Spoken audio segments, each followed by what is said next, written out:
Hi everyone, welcome back to my channel. Today I'll be doing a short origami paper haul through Amazon, and I'll link everything that I've ordered right below. So the first thing I ordered through Amazon was their origami paper essential pack. What's really great about this pack is that it does come with 40 different designs, and they give you 3 designs of each.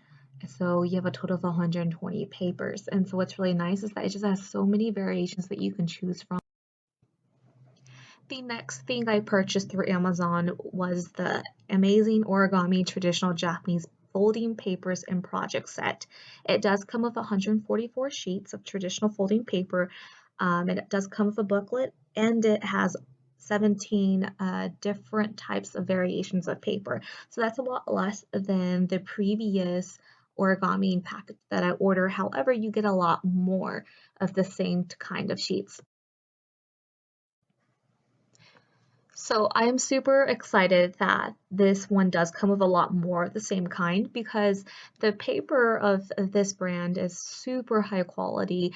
Once I opened it, it just reminded me of like traditional Japanese kimono wear, and it's just super pretty, super detailed.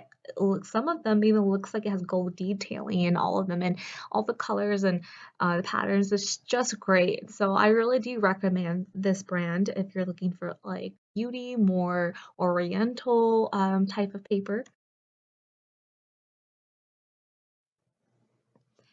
I hope that you guys enjoyed this video, and I can't wait to see you guys in my next one. Bye!